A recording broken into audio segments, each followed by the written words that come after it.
It's a necessity for our very survival that we skip anthropocentrism and become non-dualist in our vision. A new world that we desire, where human beings are not merely human, they are also part of nature. Human beings are not merely human, they are also part of God. So that's what a meditative world would be, that new heaven and new earth. Welcome to the 6th episode of the Compass to Sustainability. In the past half year, I have been studying abroad in India, and this experience has inspired the next 2 episodes. You might have heard of the term anthropocentrism before. So the idea that we humans are at the center of the world and that nature is mainly a resource that we can use or extract. This way of thinking is often seen as one of the root causes of the sustainability and justice crisis. That is why in today's conversation with Amirtharaj, we try to explore a different form of mindset, of awareness or consciousness that could help us to move beyond that separation. I hope you can enjoy this video and the new perspectives it opens up. And please share the video also with other people that might be inspired by Amirtharaj's vision.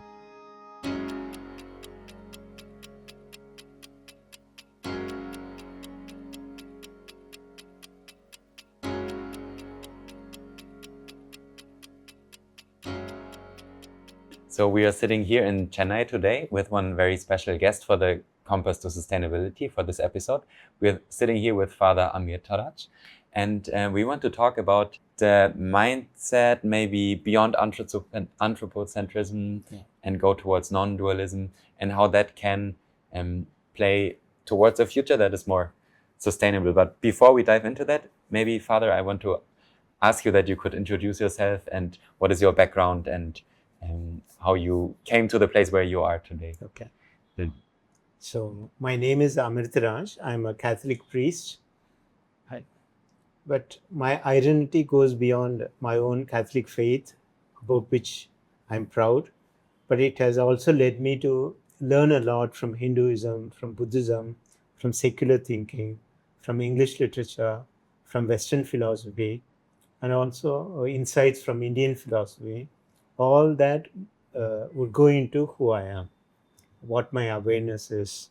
So I'm Amirtharaj, and I would like to represent the universal wisdom that's available in any culture, in any religion, and something very essential that we pick it up, retrieve it from our traditions, so that we can move towards sustainability. So today it's not just an option or left to your preference. It has become an urgent need for the world to get back to its wisdom roots. So that's very, very important. So there I would like to function as a bridge figure, someone living on the boundary, connecting everyone back to the ancient wisdom that is there in our deep within ourselves. There is also deep within any religion, any culture, provided we let that light shine through. So that's how I understand. For me, to be a poet actually is very helpful to express this vision. So that's how in the last 2 years I have done 7 poetry collections actually. They are modern poems. They are also inspired by poets like Rilke and American poets like T.S. Eliot, and mystical poets like Teresa of Avila, mystics like Maestro, and Japanese poetic tradition, and the Indian poetic tradition as well. In India, we have saintly poets like Meera, Andal, Karika Lamaya, and Akka Mahadevi. These are all great mystics. When you talk about sustainability and getting back to interrelated way of living on earth, these poets are very important today. More than even Teresa of Avila, Indian poets are very helpful because they teach you primeval wisdom that human beings are connected to the whole of earth, connected to the divine. So divine is not elsewhere. The world around you is not separate from you, and you are not like a loner, a separate self, fighting with others, competing with others, having infinite number of desires, and all the time on a run, wanting to become a consumer, wanting to become better than others. It's all happening within a limited framework of separateness consciousness. We need to move towards a unified and expanded consciousness, a non-dual consciousness.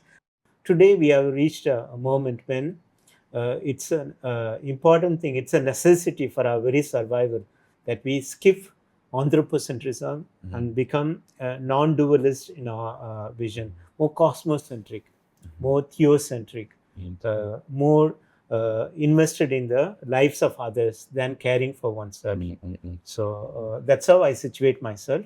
All my learning, all my deeper spiritual experiences have led me in this direction, and what I have learned, that wisdom I would like to share with others. And I'm very happy about this opportunity to share it with you and your friends as well. Yes, I am grateful for this opportunity, and I find it very impressive by how many different school of thoughts, how many different religions and spiritualities and books and theories and experts your wisdom is inspired, and how you find also the poets as a channel to transmit that wisdom, maybe, or Right. to communicate that. So you use this term, the crisis beneath the crisis, to characterize maybe the problematic situation that our world is in today, to characterize the unsustainability of our world, which means the way that we interact with each other, that there are wars, that there are so many fights and conflicts, that there's so much inequality, the way that we interact with our planet, our nature, how we extract that. And I wanted to understand that better. What is that crisis that you are talking about? Okay. And what are the causes for this crisis? Well, in theology, we speak of like life world, Lebenswelt. So life world is made of four spheres. So one is socio-political, one is socio-economic, the other is socio-cultural, then socio-religious sphere. So normally when we talk of crisis, ecological crisis, sustainability, we are talking more in terms of socio-economic problem. Okay, but crisis cannot be dealt with properly, dealing with one realm alone.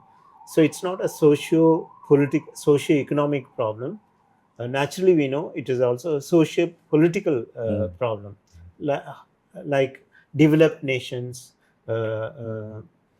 taking more of natural resources after colonialism, how colonizers took away natural resources from the colonized countries. So there is a socio-political aspect to the sustainability debate or discussion. To effectively deal with the crisis that is in the socio-economic realm and socio-political realm, we need to pay attention to the religious realm as well as the socio-cultural realm. That's why our talk of what sort of a spirituality that we need. So it's better to identify that the crisis that we face is not merely an economic crisis or an ecological crisis. It's a crisis in consciousness. Consciousness, which is embedded in a particular culture, consciousness that is embedded in a particular religion, in different religions, but in general, consciousness coming from any religion or any culture, if it can realize it is also part of the problem, part of the crisis, and it should move away from dualistic framework to a non-dualist awareness. Then the culture becomes better, that religion becomes better, and we have created the basic conducive atmosphere to solve our socio-economic problem and socio-political problem. Without dealing with with these underlying issues, we cannot straight away deal with sustainability question. We need to say behind the sustainability issue, we need a new culture to solve the problem. We need new religious consciousness. In that new religious consciousness, we'll feel that the divine is united with the entire cosmos. Divine is inseparably connected with the entire humanity. So to humanity, as human beings, we are connected to one another. We are actually a sort of a unity in diversity, entire humanity. And we are also inseparably connected to the entire universe, the earth, the stars, the ecosystem. So no one is separate from the others. So this sensibility, this sensitivity must be cultivated within each culture. And religions also should become less dogmatic, less force of separation, and come around this spiritual concern of discovering a spiritual identity, that consists of interconnectedness, interrelationship, interrelatedness, interdependency. So all human beings we are dependent on each other. Only in our imagination we separate ourselves from one another. People of one nation can separate themselves from people of other nations. But we also knew during the pandemic, COVID-19, and we started articulating it very well, that no nation is safe until all nations are safe. Yes. We realize all are interdependent, interconnected, and interrelated. Yes. So the well-being of each one is dependent on all the others as well. Now COVID is gone, we are not sensitive to our connectedness. Now what we learned during COVID time, we have to apply it in our regular life as well, and continue to see ourselves as interconnected. In addition, see the nature as connected to each one of us. It depends on you, and you depend on him, on nature, on her. So we are not masters of the world. We are actually different parts of the same organism. So a sort of an organic unity must be sensed within our culture, within our religion. And within that connectedness, at the center is the divine presence. So divine presence is not elsewhere. It is amidst everything, among every one of us. Divine is not in the tabernacle or inside a temple, inside a church, or inside a cathedral, or in a distant heaven. The divine is within each one of us. The divine is within the whole of universe. So an important theologian and philosopher called Raymond Panikkar would articulate that as cosmotheandric awareness. Theandric stands for the divine, and Aner stands for human beings. So he comes up with one term where humanity, cosmos, and the divine are put together. It's called a cosmotheandric reality. So reality is not seen through rational mind. When seen through rational mind and ego, reality gets divided into three unrelated, disconnected segments. Humanity on one side, divine on one side in higher heavens, and the world just below our feet. So to correct that, from a spiritual perspective, from his own experience, he put together all the three words and called it cosmotheandric reality. So the more any culture cultivates this next level awareness of cosmotheandric sensitivity, then we are contributing to sustainability.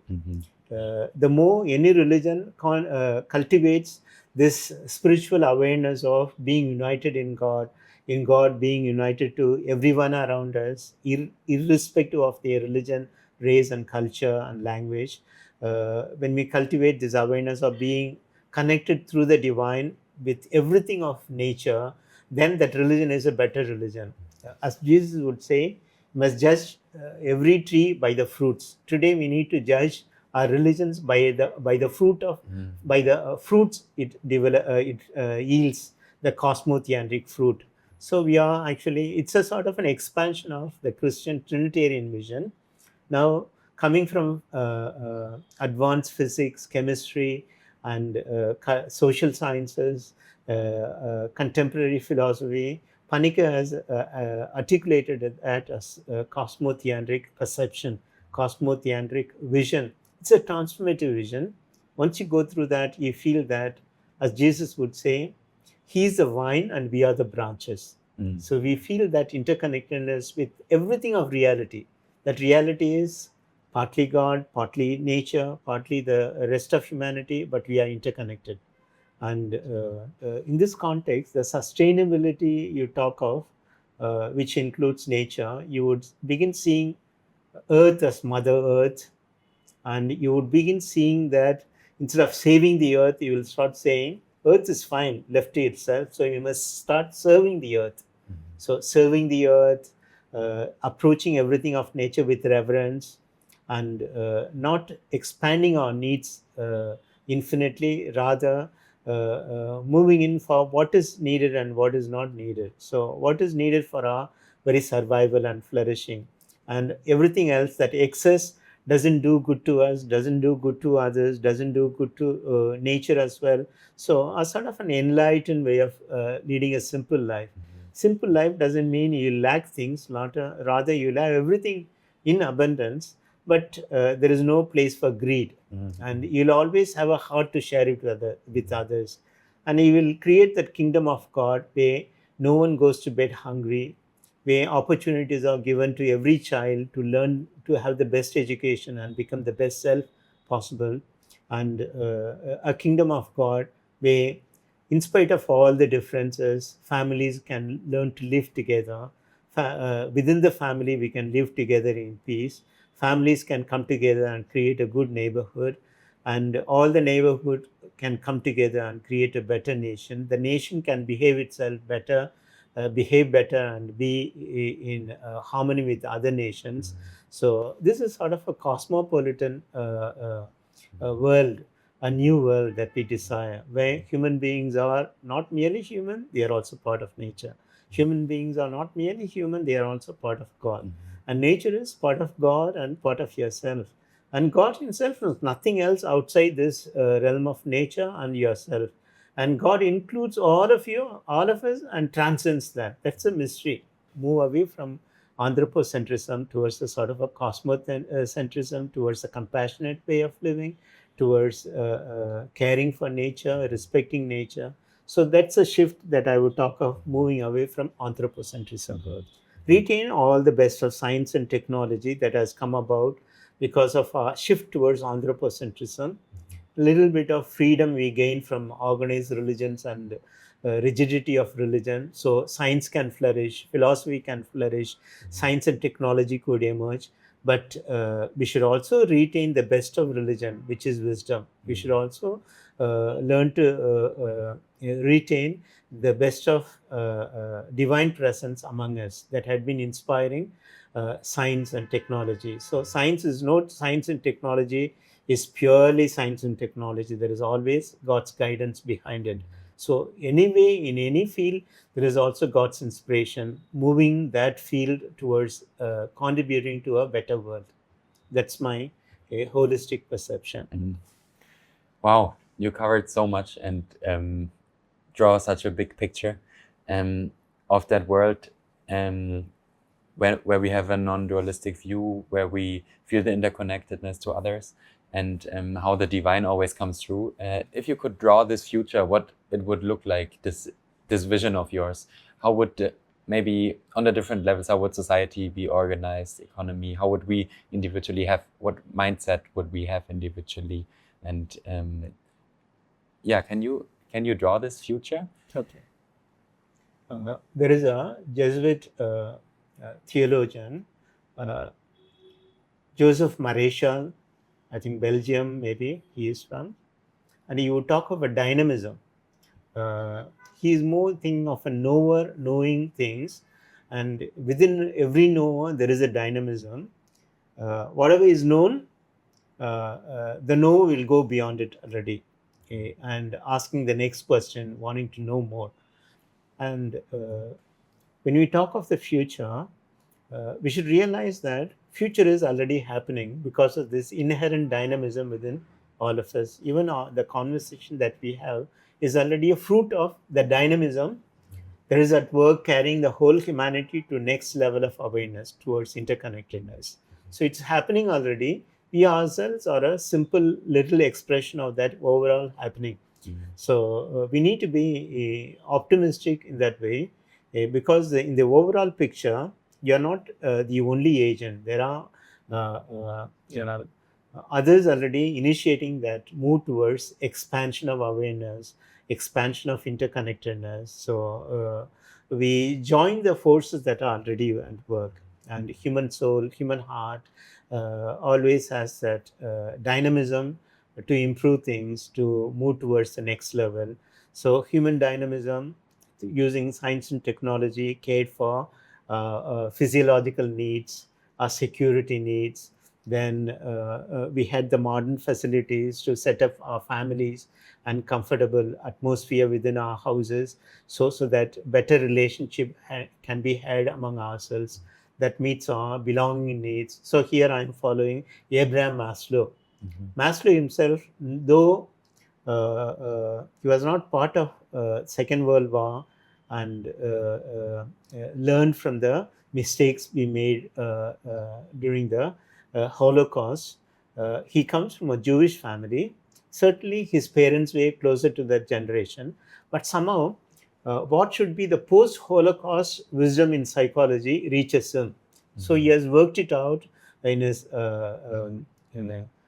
transpersonal psychology and humanistic psychology, and he retrieves this Joseph Maréchal's inner dynamism and what Rana would talk of similar dynamism, and it is now part of any course you study in social sciences, in philosophy. It's called a hierarchy of needs.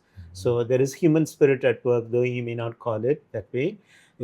Human spirit, when physiological needs, security needs are met, then immediately it takes you to a higher level, warning, am I loved and being loved? So belonging needs arise. When you have enough of that, you don't get drowned. You say no. Self-esteem needs. Who am I as a unique self? There is a need to contribute something, to discover something by myself. So when I do that, I'll have that genuine self-esteem. When you have that, enough of that, then something tells you, no, that's not enough. I need something like social actualization. It's like I want to become like a Buddha. I want to discover whether there is a larger reality to which I belong, and whether what I should do here and now would be in tune with what that larger reality expects me to get done here and now. So there is, we can say, Maslow's self-actualization. Buddha may call it self-realization, Buddha or Hindu tradition, but basically they move in the same direction. So the future that you talk of is dependent on that inherent dynamism towards this larger perspective. So when we have this discussion, we are only coming out of that larger movement that's taking place, larger dynamism, and giving expression to it in our own limited way. And in a few decades, actually, given a chance to this inner dynamism, certainly the world would be a better place. If you put more and more obstacles along the way, we'll remain where we are. I used to have a professor who would tell us at the beginning of the semester, see, I'll work hard and teach you well, and lessons are very interesting. Unless you really make an effort, you can't fail. So unless you make an effort, you cannot fail. It's easy to pass because you learn so much in the classroom, and I'll help you, and you're capable of studying as well. You'll do well. So it's easy to pass. Unless you make an effort, you cannot, you won't fail. So make an effort if some of you want, and fail. It's left to you. So too, we can make an effort and remain where we are, creating more and more obstacles to that universal dynamism that wants the world to become a better place for everyone, not merely for the top 10% of the rich, not merely for the wealthy developed nations, for everyone. Also a better world for everything that lives along with us as our companions, the birds, trees, insects, the stars above us. So all of them, they are vibing with that universal rhythm. The everything of nature is already going along with that rhythm. Uh, uh, Rhythm of being. That's what Panika would call that, rhythm of being. So they are all in tune with the rhythm of being. Within us also, that rhythm and dynamism is asking your heart to feel restless and move towards that. Give up your limited ways of living, an egocentric, anthropocentric way of living. And we need to go along with that. But we can create more and more obstacles from an egoistic perspective, and we can remain stay put where we are. But Buddha would say, then you will have more and more of dukkha, that pain. So he's talking about an angst for which you won't have any particular reason, but you are very sad. You may be the richest person in the world, but within yourself you'll feel empty. Yes. So there is that angst, and there is a dukkha that Buddha talks about, and that is a secret that the divine has placed within us. There is a trigger that makes you say, I'm not happy with my present limited way of living. I want to be part of the divine. I want to be part of nature. I want to be part of the entire humanity. Then you would start asking, what can I gain from them? Instead of asking that, you would say, what can I contribute to them? Even from the little I would like to share, I would like to make a difference in the world. I won't think I'm a insignificant human being on the face of the earth. Rather, in that realm of interconnectedness and inner dynamism, each person is significant person.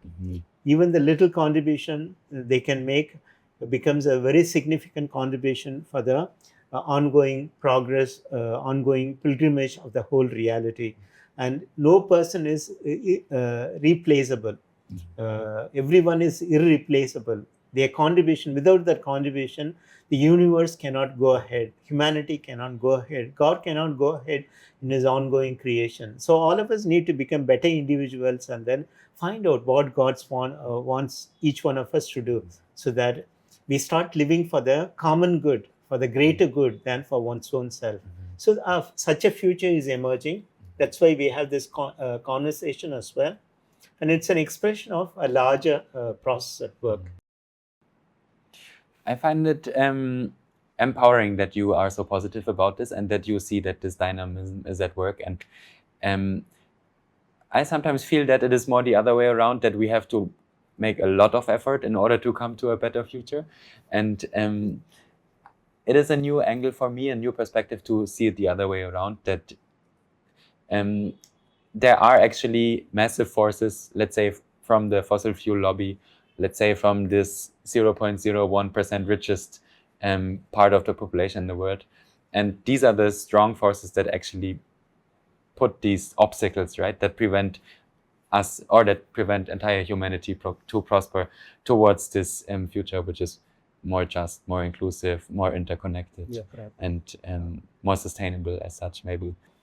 Basically, you're talking about the presence of corporate companies and how today world is ruled by these mega structures, globalization, and world is shrinking into one global market, global village, but basically it's global market where products are sold, advertisements create desires. How do we do? It's a difficult thing. Obstacles are certainly today in this form. The corporate companies, they are not going to let you live as you want. I think Mahatma Gandhi, he always talk about the rural economy. So he was not moving towards unifying everything, and once you get unified, then you interest yourself, or you become a captive of these big companies. So instead, diversify yourself. So local economy matters. In a way, in our interconnectedness, we also assert our local needs, local products, and different regions should organize themselves as almost like a self-sufficient economies within a country as well. Also, universal, omnipresent power of politics in every sphere of life is not good. So we should be able to have local. That's Gandhi's view. In Sri Lanka, they tried some time back in 60s Sarvodaya societies. So politicians actually they don't deliver much, and if you can organize yourself, 5 villages, 10 villages, few towns, and take care of your own needs through local councils, politicians they'll come and take over. You'll tell them, sorry, you're able to meet your own needs. You can be their guest, but you're not actually dictating terms to them. So in that way, politics should be made to serve your needs. Yes. Right now, politicians are bosses. So they are like post office generals. In a country, no one knows Post office general is now going to his office. Traffic doesn't come to a standstill. He doesn't give interviews. He every day he shows up, sorts out the post, and then you receive your mail. Those today no one maybe write letter, but it's sad. But so too a politician every day he should get up and turn up in his office and serve the society instead of being a big star, corrupt, powerful, almighty, interfering with everything. So we need to, as I told you, there is socio economic forces, there are socio political forces. They will always be an obstacle. So it is left to our economists, our political thinkers, our policy makers to come up with another way. We make the big companies and big politicians to serve our needs and serve Earth and do God's will. In this podcast, I always want to give a compass also to individuals that can help them to navigate towards this sustainable future. So my next question would be, how can we as individuals, be it a Christian, be it in a secular society, a person that does not follow any specific religion or is not so much attached to a certain spirituality, be it a person of any other religion, how can we actually come to this future? How can we come to this state beyond dualism? How can we leave that mindset of I am separate of another person and reach this place where we actually try to contribute to mutual flourishing and to sustainability? You also once mentioned Mahatma Gandhi, his name, how Mahatma is related to that. Maybe can you tell more about that? Okay. So let's begin with Mahatma itself, Mahatma Gandhi. Atma means soul. Mahatma means actually great soul. So even Teresa of Calcutta can be called a great soul. So Dalai Lama can be called a great soul. Others who plant millions of trees, that lady in Africa, she could be a great soul. So those who are in the green movement, who really give a time to people who wouldn't like them, standing in between nature and themselves, they are great souls. So wherever someone has gone beyond their selfish needs and their own security and serve common good and even give their life for that cause, they can be called great souls, the awakened souls, the awakened Buddhas. So everyone can be a Mahatma Gandhi. Everyone, it's similar to we are asserting in Christianity, we are called to be another Christ. So following Christ, leading to becoming another Christ.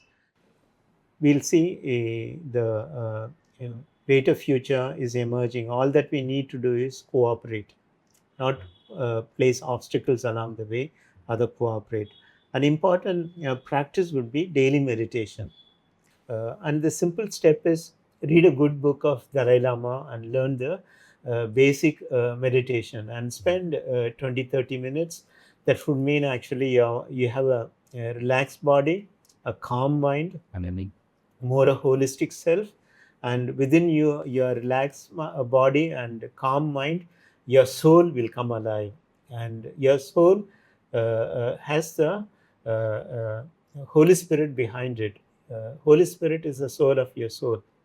Once you bring that unitedness with the Trinitarian presence within you, your day-to-day living would resemble Christ's own life. Your values would become kingdom of God values. You would become another Christ, and you will do good to everyone, and you would emphasize what is uh, within your religion that unites you with other religions. You will emphasize what is within your culture that is good and that connects you with other cultures, respects you other cultures. Right now, our ego would look for what is good in us and what is bad in others. Yes. The reversal would happen once you are a meditative person. So everyday meditation, not so much doctrines, teachings from outside, rather like tuning a radio to the right wavelength, to the right station. You tune your mind. How do you tune your mind? It's uncontrollable directly, but you tune it through your breathing practices. So it doesn't take so much time, like 20 minutes a day. the morning or evening, and then slowly you'll find you are getting centered. In the Catholic tradition, we have something called centering prayer. Centering prayer is our Catholic door leading you towards being united with the divine within you. So, a transformed way of living, where nature is respected and cared for, others are respected, and you prefer to share with them. And everything begins with simple practice of meditation every day. Where do we learn? We can learn it from centering prayer. We can learn it from Dalai Lama. We can learn it from several other, or you can today just Google it and get the basic steps. It means simply sitting straight or lying down on a mattress and shifting from our shallow breathing to deeper breathing. When you do that deeper breathing, you'll feel the whole body relax. At the time body has relaxed, mind is slowly calming down, and you'll feel that stillness deep within. That's where you have arrived at where you belong, your soul, your core. And that core will have certain qualities you can just taste and see. As the psalmist would say, taste and see. The soul will have qualities such as inner stillness, silence, inner peace, joy for no reason at all, and serenity that expresses itself on the face of Buddha as a smile. So they are there in your soul, in your interiority, in abundance, and it is your birthright. They are innate to your soul. So that's where you learn. If you get stuck up with your mind, the qualities would be anxiety, fear, frustration, anger, irritation. Sometimes you feel lonely, sad, isolated, and you will become clinically depressed as well. These are the qualities when you get stuck up at the mind level. Through your breathing practice, when the body is relaxed, mind is calm, then you shift to your soul level. You have already escaped like a rocket escaping from the pull of gravitation. Your soul has gone beyond the negative qualities: anxiety, fear, frustration, anger, irritation, isolation, sadness, feeling oneself to be a failure, then feeling sad, feeling depressed, and committing suicide. Or if you're too angry and violent, you kill others. That's all happening when you are a prisoner of your mind. You cannot break out of that mind by yourself, by your willpower. Rather, you request your body to help you. Body is part of nature, Mother Nature, and Mother Nature is in tune with the rhythm of being. It knows it's connected to the divine, and it wants to take you along with you. So ask your body to deepen your breathing. It calms your mind, so you escape from your prisoner being a prisoner of anxiety, worry, fear, frustration, anger, violence, murder, or war today. Or the other way, you become weak, feel helpless, feel depressed, sad, isolated. Then you'll be sad and you move towards depression. Instead of the depression, even a sudden sense of anger towards all that is depressing you, suppressing you, that's a good quality.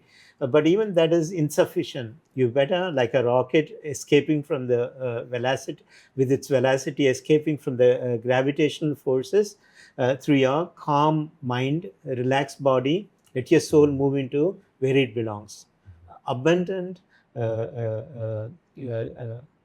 feeling of well-being, characterized by inner strength, stillness, silence, a joy, serenity, hope, gratitude, trust, and love, compassion, kindness, self-confidence, self-assertion that I am a beloved daughter of God, I'm a beloved son of God. So you shift away from the mind, you're already there. You don't need not make any effort at all. It's like jumping into a well. It is there. And then life becomes one flow. Today's contemporary psychology captures that sort of flow in psychological terms. So it's called flow. The term is, but mystics have always been aware of it. We need to actually create a world where flow is discovered by each individual. So we are not actually anymore followers of a religion, followers of an ideology or political leader. Rather, a house becomes a mini temple and we spend 5 to 20 minutes in meditation, each one of us would become an awakened Buddha, an enlightened disciple of Christ, and we'll become another Christ. I think basically the secret is getting united with the divine. The way to do that is simple meditation, which can be done by anyone. Today, every way it is available. How do you meditate? Yes. Don't get lost in complicated yoga systems you do for 5 years, 10 years. Don't get complicated in complicated magic practices. It's another organized religion. Don't get caught in the packed liturgical calendar, which keeps you busy. So that's what a meditative world would be, that new heaven and new earth. And Thank you, Father welcome. Amirtharaj. You're welcome. Thank you very much that we could spend this time together. And I understood and I am inspired by how you say that we individuals can meditate. We can leave this mind-dominated Yeah, you're right. way of being and go towards this where the soul actually speaks, and where we can get rid of the things that keep us self-centered, where we think about our advantage only, or where we are superior, where our culture or religion is superior, and go to that state where we can actually connect with others, where we can see, you said that the energy is just flowing there. There's so much of flourishing of our personality that comes to the surface level once we reach that maybe soul dominated state, and that then in turn can translate to the bigger society, that in local contexts, in different contexts, and this shapes the way how we do economy, how we do politics, and then from this religious spiritual domain it translates to, you said, social political, social economic, and then ultimately also to a sustainable future. Yeah. Thank you very much. You're welcome.